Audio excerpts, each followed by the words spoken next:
This is The Art of Plenty.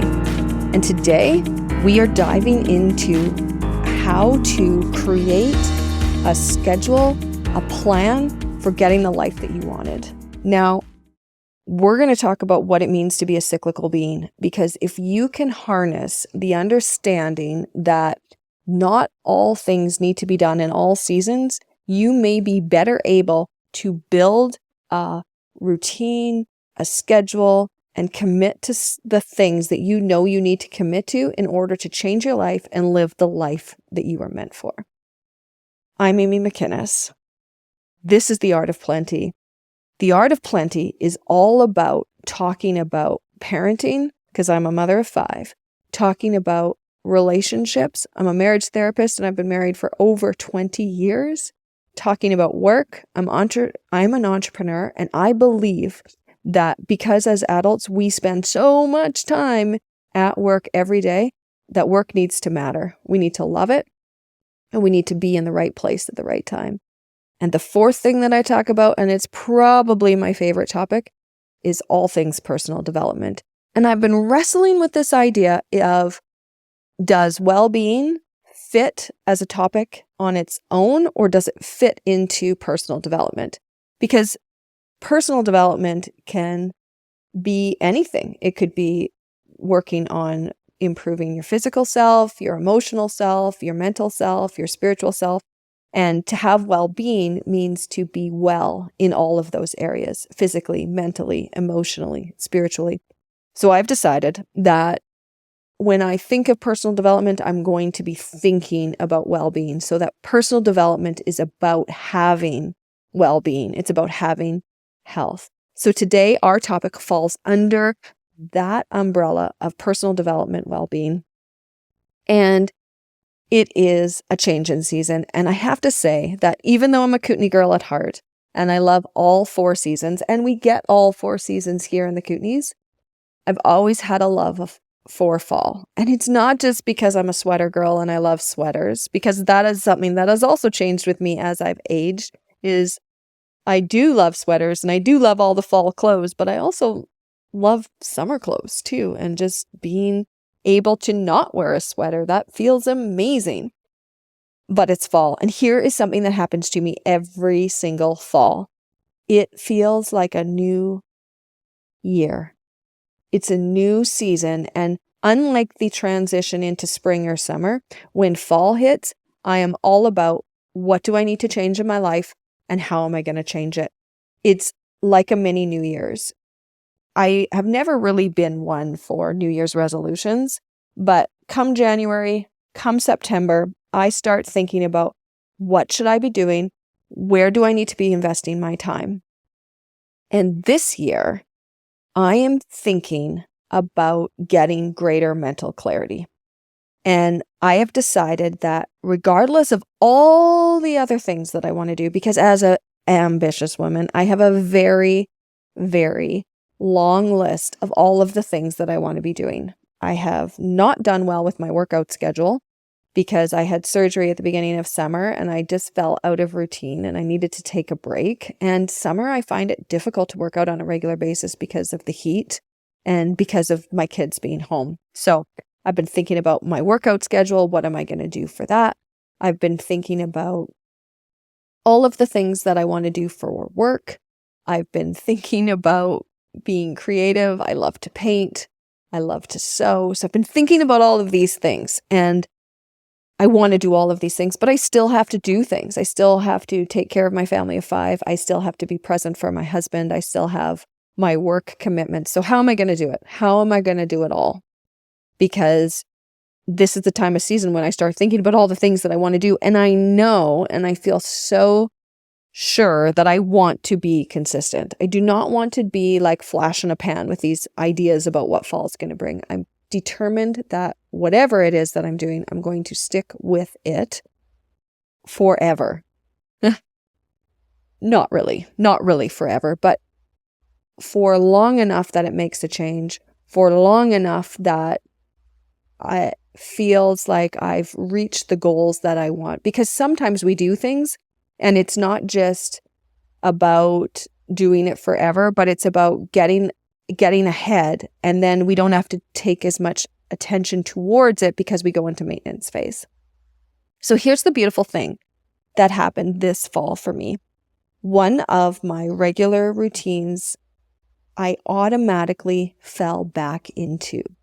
I did not have to work at it. I did not have to strive to get it done. It just happened.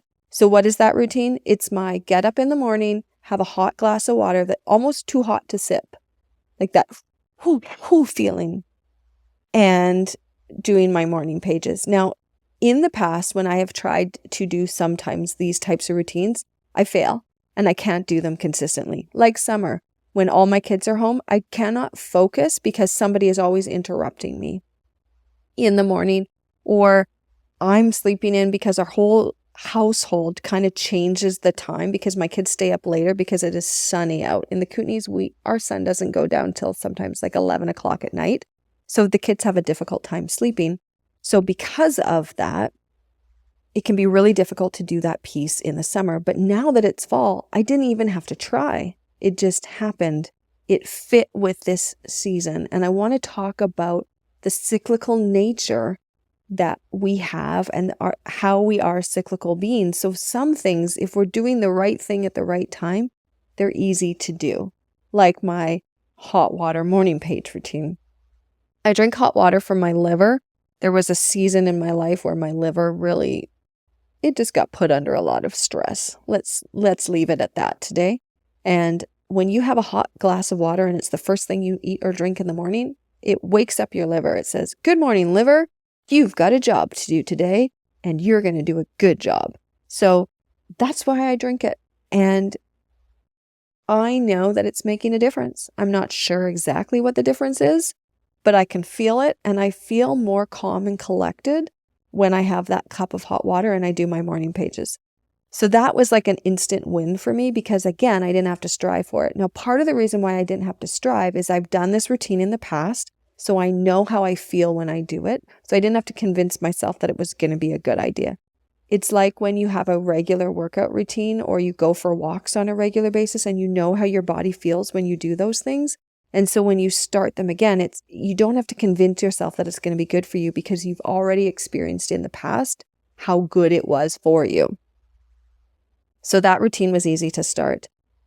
The other thing that I'm very adamant I'm going to do is get mental clarity. So what I've decided to do is carve out a chunk of time in my work week. And if this is not for you because you don't have the same flexibility as you're not an entrepreneur like I am, there can be other times, not just in your workday, but in your evening or getting up early or on your weekend. There's always time in schedules. It's just a matter of figuring out what is the biggest priority. So I've decided to carve out time every week where I am devoting a chunk of time to getting mental clarity. I'm not going to dive too deep into what it is that I'm doing. But basically, I'm setting aside some time for meditation and where I'm focusing on getting a sense of where things are going. And I'm going to be doing some writing at that time. Now, this matters to me. It matters to me to spend time doing this because I know in this season, and I'm not just talking about fall, but I'm talking about this season in my life, that it's really important for me to get clarity on some things. I know that if I get clarity now, it'll set me up for future seasons for my work and for my life. Because that's what it means to be cyclical. It has to do with what we do now prepares us for the next season, which then prepares us for the next season. There was a time in my life, maybe about 15, 18 years ago, and I had a real conviction that I needed to spend time meditating. Guess what? I didn't do it. And I had this pressure that, I need to do that. I needed to spend time meditating, and I never did it. I never got into the habit. I just kind of was like, oh yeah, I'll get to it. And that conviction that I felt that I needed to spend time meditating was quite a bit before I started having panic attacks. And 2020 vision, right? Coming out of that years later, I've looked back and I've often wondered to myself, Had I spent time in that season beforehand meditating, would I have been more able to deal with the panic and the anxiety that came later? Would it have full on prevented it? I don't know. Do you hear the titch of regret in my voice? Because it's there.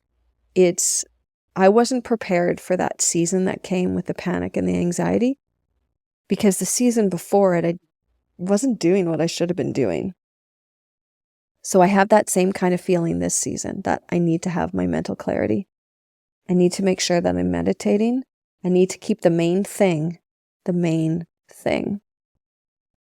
Because this season matters. How I set up in this season is going to impact what my future seasons look like and how I experience those future seasons. So I am determined that I'm going to stick with that piece. So I've carved that out in my schedule. That's where I'm going. I've got my morning pages and my hot water happening, and that was easy. Now, everything else that I want to do, like my workout routine, is fitting in around that. Now, I've gotten back into the gym this past week, and I'm feeling so great about it. If you want to know how I've gotten motivated on that, you need to get on my email list, because I wrote an email this morning about what I've done for increasing my accountability in the gym. And it is a good one. And it's one that I've never used before, and I'm loving it. So get on my email subscription list if you want to hear about that. So I've got my workout schedule happening. I've got my morning pages. I've got my mental clarity piece, which is the main thing that I'm doing this season. The other thing that I'm really wanting to get back into the habit of doing is the sauna and having cold showers afterwards. Now, this is another great example of what it means to be cyclical. It is really difficult for me to spend any time in the sauna in the summer when it is really hot. But in the fall and the winter season, it's really easy to do. Not all of the things that we want to do in our life, we don't have to do them all the time. We don't have to have a sauna routine that lasts 12 months out of the year and every year of our life. Because I don't know about you, but that feels super overwhelming to me, to think that, oh, I'm starting this routine and I'm never going to not do it. Because I do want consistency, but I also want freedom in my life. And so part of being cyclical means that, okay, this is the season where being in the sauna makes sense because it's colder out, so I don't get super hot in the sauna.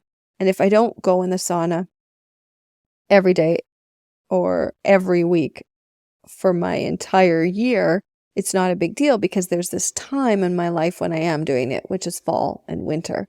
So what I've been trying to do lately is look at things that fit for this season, that make sense and that are easy to do.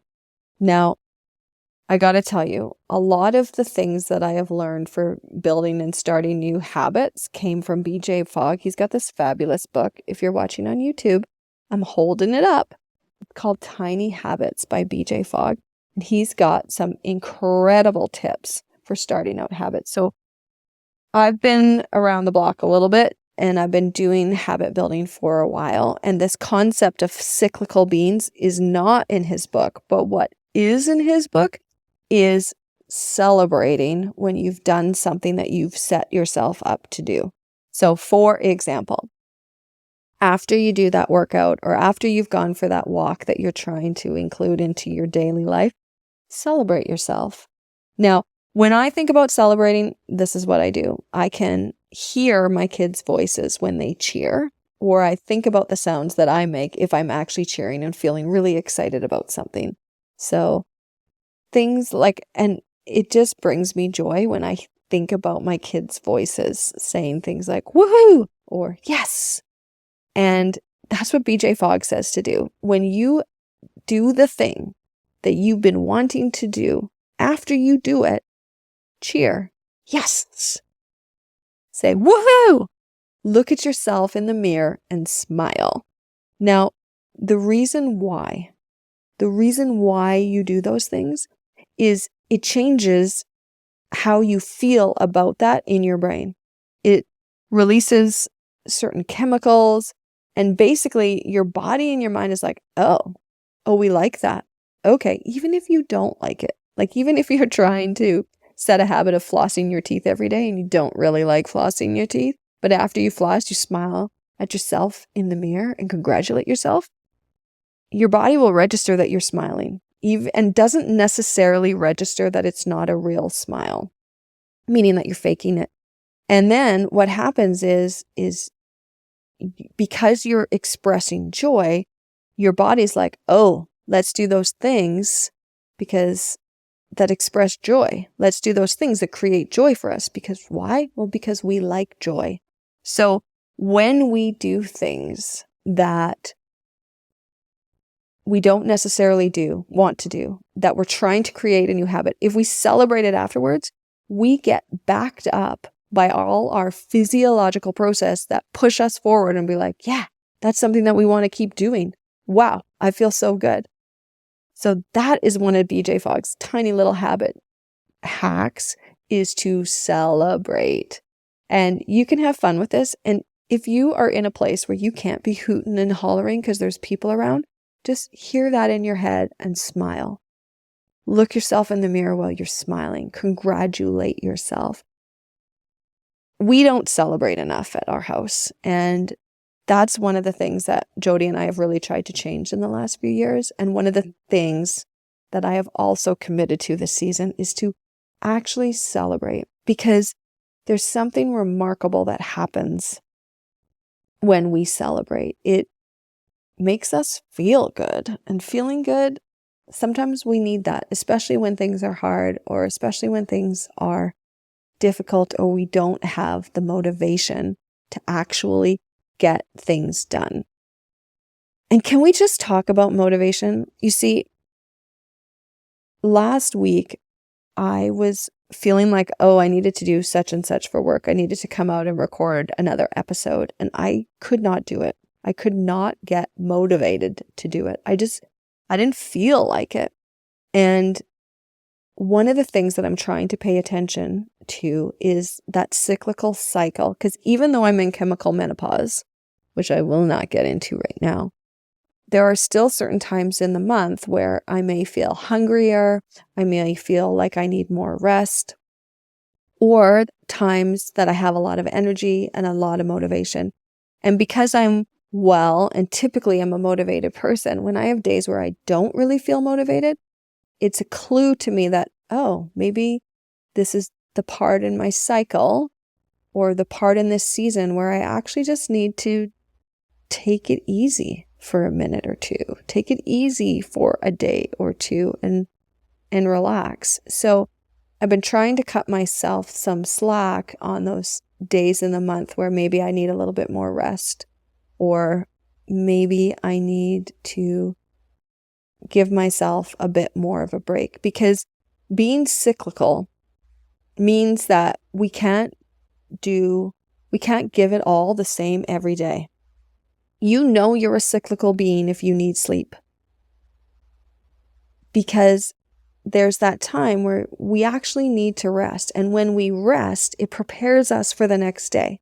That's what I mean when I say cyclical, because every day we need that rest. And if we set ourselves up to do the things that we're supposed to do, we're better ready for the next. So when we sleep at night, we're better ready for the day.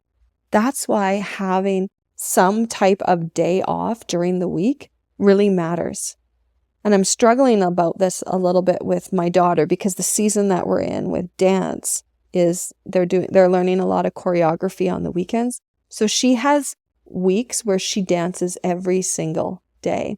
So figuring out when is she going to get her rest matters, because in the week, it might feel like in that week, you don't need a day off, you don't need rest, you can really go for it. But the season that is coming next, part of why we get our rest isn't because we need rest in that moment, but because we need rest in the next season or in the next week. And we might be able to make it through today, or we might be able to make it through this week without a day off. But what happens if you go 3 or 4 weeks without a day off. It's trickier to stay in the place that you need to be when you haven't had any rest. So as cyclical beings, we have times in our day where we need rest. That's why we sleep through the night. Unless you're a shift worker, then you're sleeping through the day potentially. And in the week where we have times off, that's what the weekend is for. But sometimes the way our life works is we don't necessarily take the time that we need to do the things that we need to do. So my challenge to myself this fall is to pay attention to what it means to be a cyclical being and honor the cycles that I'm going through so that I'm more prepared for the season that is coming. Because I don't know. I don't know what next year is going to bring. But I do know that whatever I do now will set me up for next year. That how I choose to live now is going to shape who I am in the future and how our family operates in the future. So I'm feeling really motivated to stick with my goal of mental clarity and make sure that I'm putting energy into the things that I know that I need to be putting energy into, which isn't just my physical routine for working out, but it's also making sure that I'm spending time with my kids when I'm with my kids, or investing in my relationship, because we have to somehow figure out ways to invest in all of the things that matter on a regular basis so that in the future, those things still exist for us, so that we have a good relationship with our kids when things maybe don't go so well. We continue to invest in our relationship with our partner so that in the future, we still have a relationship with our partner. We still know them and want to be with them. And that's really what this podcast is about for me. It's about looking and juggling between all of these areas that matter, because our lives are so interconnected. Our work is connected to our relationships and our familial relationships and our well-being, our personal development. Everything is interconnected. And for me, when I have a good relationship with my kids, it spills over into my relationship with my partner, and it spills into my work life, and it spills into the goals that I have for personal development. And when I'm really focused on improving myself as a person, that impacts the way that I do work. It impacts the way that I show up in my relationships. So all of these things float around, but I want to know at what time do I invest in which part? And that's the piece that is really an art, to having plenty in all of these different areas of life. So that's what this podcast is about. If it is speaking to you, share this with a friend. And I'm going to tell you 3 reasons why you're going to want to do this. The first reason why you share this with a friend is, if this is speaking to you, if you are sitting there thinking, oh, this is a season and I have some serious conviction that I'm supposed to be doing such and such. If you share it with a friend, the podcast, and you talk to them about it, it's going to bring it to the forefront for you, and it's going to help you stay committed to that piece. Because if you talk about it with others, your brain says, oh, this is important. This matters. That's why they're talking about it. So when you do that, you're telling your brain that this is a piece that matters to you. And you also solidify the learning by talking it about with others. That's the first reason to share it. The second reason to share it is we are social beings. And when we connect with others, even if it's just a quick text like, hey, check out this episode, or what do you think about this? We're continuing to build relationship with others. And in our current times, it is so easy to be isolated and it is difficult to connect. But when you reach out and you connect with friends, you're building that network, you're building that framework of relationship, which becomes a safety net for future things, future moments of celebration and excitement, but also future moments of loss and grief. Because there's a time coming when you're going to need a friend. And when you invest in relationship now, they're more likely to be there later. So that's the second reason to share. The third reason to share is it matters to me. When you share my stuff, you're doing me a favor because I get to get what I'm producing out to more people. And that matters to me because I very much want to help people live the life that they were meant to live. Thank you for taking the time to tune in today. It is an honor, and I'm so grateful that you would spend time from your day listening. So if it spoke to you, give me a like, give me a review, hit subscribe, get on my email list if you want more details about what I'm thinking about. And I'm thankful for you. Have a great day.